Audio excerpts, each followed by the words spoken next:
विराग आके आ रहा था सोनभद्र से।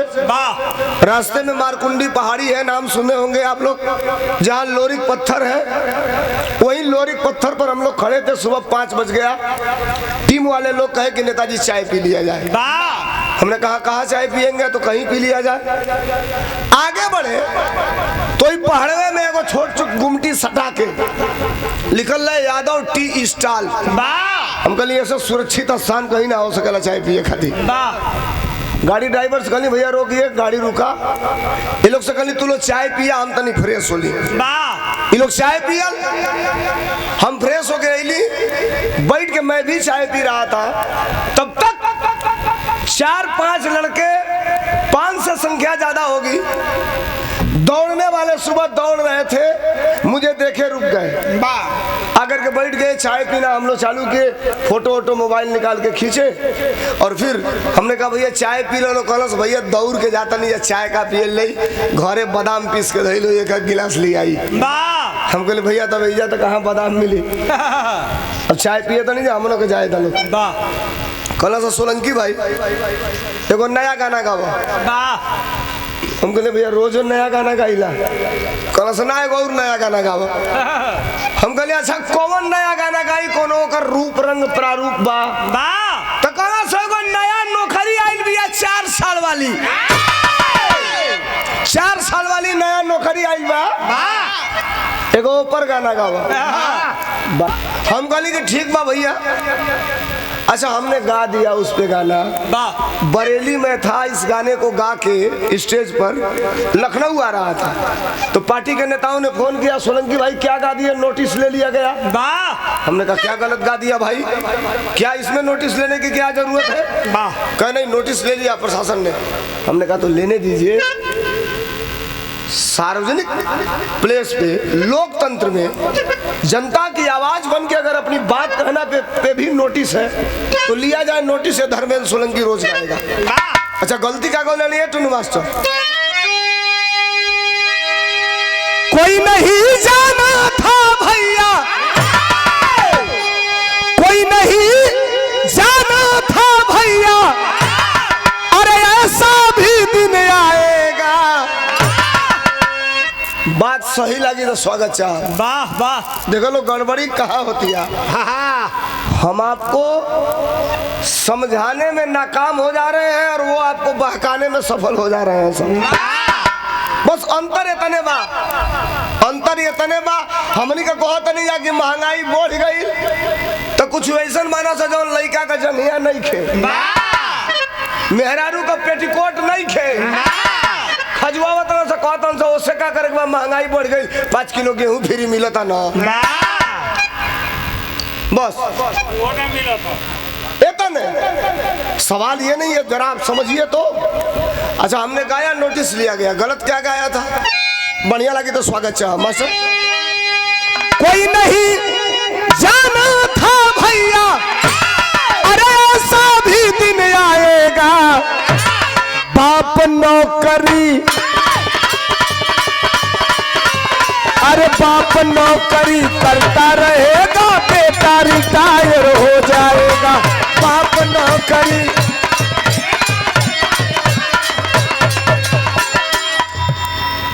चार साल का नौकरी, बाबूजी 60 साल वाला में खटा था तो लड़का 4 साल वाला में है से कोई और से चली आई का भइल हो, तो रिटायर हो गई पेंशन, तो मोदी जी बंद कर दिया, अब मिलते नहीं खे।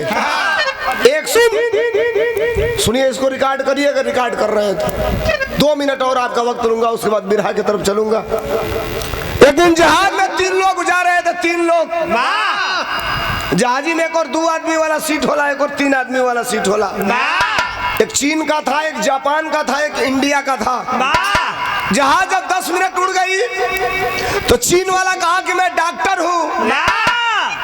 तो बगल वाला पूछा तो कहा हमने एक आदमी का ऑपरेशन करके किडनी चेंज कर दिया और किडनी चेंज करके जो टाका लगाया उसके 1.5 घंटा के बाद वो आदमी खड़ा होकर काम धंधा ढूंढना चालू कर दिया। इंडिया वाला कहा तो फेंक रहा है, बड़ा बड़ा तो हमारे हवाले से भी ज्यादा लंबा फेंक रहा है। अच्छा 15 मिनट बीता तब जापान वाला काम, मैं सर्जन हूँ, हमने एक आदमी का ऑपरेशन करके लीवर चेंज कर दिया। जो लीवर चेंज करके टाका लगाया तो 20 मिनट के बाद खड़ा होकर काम धंधा ढूंढना चालू कर दिया। अब इंडिया वाला कहे कि फटकवा खुल जाई जहाजिया का, हम कूद जाती दू गो गप्पी करीब का कहल ना बैठल वाला से लग गया। एगो कहता किडनी चेंज किया तो 1.5 घंटा में काम धंधा ढूंढा, एगो कहता लीवर चेंज किया तो 20 मिनट में काम धंधा ढूंढा। दोनों अपने में धारा धरी कर लेना से तोले कलस रुक रुक रुक रुक डटरस बड़ी तेज, रुको दिमाग खराब है, बहुत बड़ा होशियार बनते हो। तुमने किडनी चेंज किया तो 1.5 घंटा में काम धंधा ढूंढा, तुमने लीवर चेंज किया तो 20 मिनट में काम धंधा ढूंढा। हम लोगों ने इंडिया में न किडनी चेंज किया न लीवर चेंज किया, हम लोगों ने इंडिया में केवल एक आदमी चेंज किया। हम नाम हम नहीं रखते हैं उनका, केकरा भाखल बनाओ धके और मुकदमा लिखवाई, हम नाम हम नहीं रखते। नहीं, हमने कहा, उसने कहा, हम लोगों ने इंडिया में केवल एक आदमी चेंज किया, आज पूरा इंडिया काम धंधा ढूंढना चालू कर दिया है। बहुत होशियार बनते हो साहब। सवाल ये नहीं है आप बिरहा गाने बुलाए हैं, हम बिरहा गा रहे हैं, आपने कहा कि एक गाना अखिलेश यादव का हो जाए, मैं अखिलेश यादव का गाना गा रहा हूँ, आपने कहा नेताजी का गाना हो जाए, मैं नेताजी का गाना गा रहा हूँ। सवाल ये है कि कल जब पॉकेट में रुपया ना रही तो हम कहो जितना में परुइया लिखौले रहो कर यादा में हम गायक बिरहा लिखवा लो भैया, तो कहो दाल रोटी कहिए नहीं तो बिरहा कहाँ से लिखवाई हो। देश कहाँ जा रहा है तो नौजवान जानते हैं। एक गीत, अंतिम गीत 10 अक्टूबर को इस धरती से एक ऐसे मानव का जाना हुआ, पूरी दुनिया हिल गई थी, जिन्हें हम माननीय मुलायम सिंह यादव कहते हैं। 9 तारीख को हम लोग लखनऊ में थे, विजेंद्र भी थे हम लोगों के साथ, तैयारी हम लोग की हो रही थी जाने के लिए हरियाणा हॉस्पिटल में, जहाँ बारिश हुई 10 तारीख को साहब, वाइफर भी चल रहा था तो शीशा से आगे दिखाई नहीं दे रहा था, इतना भाप बना हुआ था। हम लोग आगरा एक्सप्रेसवे ज्यों चढ़े, खबर आई सोशल मीडिया पे नेताजी नहीं रहे। 5 दिन तक दुनिया का कोई गायक नहीं होगा जिस गायक ने न गा दिया हो नेताजी की श्रद्धांजलि। मैं 5 दिन तक गाया नहीं था, लोगों का टेलीफोन, नेताजी की श्रद्धांजलि वो भी सोलंकी न गाए। 5 दिन बाद स्टूडियो में गया, नहीं गा पा रहा था, आवाजें नहीं निकल रही थी। 6वें दिन, 7वें दिन, 8वें दिन प्रयास करके हमने गाया।